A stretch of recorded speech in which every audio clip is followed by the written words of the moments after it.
Derek B., who's died aged 44. Now, Ralph Bird was the traditional boat builder responsible for the revival of the sport of Cornish pilot gig racing.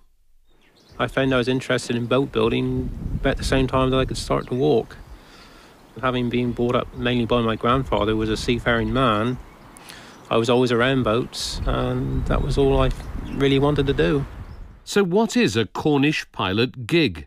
A pilot gig is a boat generally about 30 feet long, which was used in the last century mainly to take pilots out to the old sailing ships. Of course, when they were taking pilots out, they were in opposition to one another. So it wouldn't be just a case of one boat going out, it would be a case of maybe 2 or 3 going out. And that was how racing came about. It was the first one there got the job. Having served an apprenticeship at the Falmouth Boat Construction Company, Ralph set about pursuing his passion for Cornish pilot gigs. He began to build the boats, and in 1986, at a meeting at his cottage in Devoren, established the Cornish Pilot Gig Association, which set out detailed specifications for the boats and the rules of the sport. There are now 52 clubs in the association, including members from Australia, the United States and the Faroe Isles. Of the 141 registered gigs now in use, Ralph Bird personally built 29 of them. We spoke to the current vice-chair of the association, Norma Edwards, and to Ralph's friend and fellow boat builder, Pat Crockford. Pat says building a gig was a labour of love for Ralph. Like all things, if it didn't put together properly, you end up with cheats. And Ralph decided they had to be built traditionally of narrow-leaf elm and oak timbers, and 6 rowing positions and the amount of planks, and they drew up a set of specifications.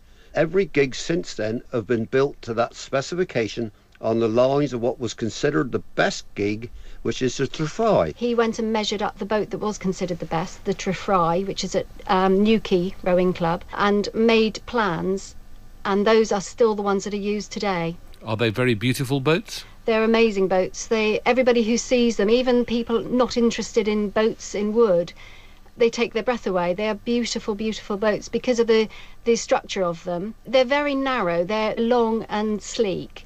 They cut through waves. You can go out in all sorts of seas in them, and they're safe. I wouldn't be in them if they weren't safe because I'm not a brilliant swimmer.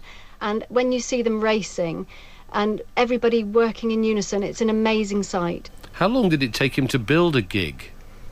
A winter, isn't it? It was a winter's work. He worked mostly on his own. I used to go give him a hand if he was stuck or if I was home with nothing to do. I'd go up and nose in the shed and give him a hand. But he liked working on his own. Did he have big hands?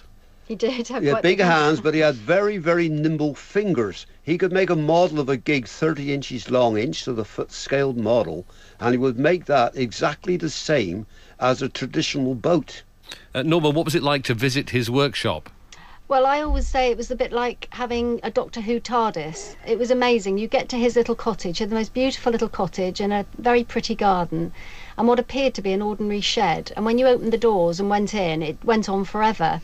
And inside there was always a gig, which is, as I said, 32 feet long. So this shed, which looked like a little tiny garden shed, suddenly appeared to house these huge boats and all the equipment he needed to do that. I think he put so much of himself into each boat that each one had their own personality, I suppose, like children. We never thought Ralph would retire. We always thought it was talk, but he was determined. And he built his last gig, which was called the Ralph Bird, but he was not very happy about that because he was such a modest man.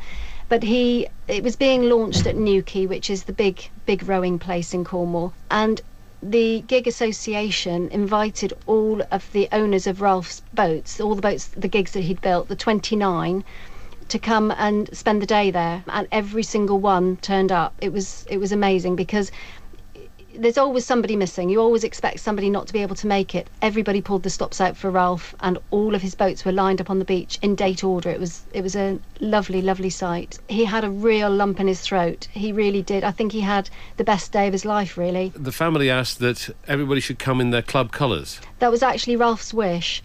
He came to see my husband and I a few months before he died. He knew that it was going to happen sooner rather than later, and he wanted nothing grim, nothing sombre. He wanted it to be a day of celebration. He wanted people to be happy, not to be sad.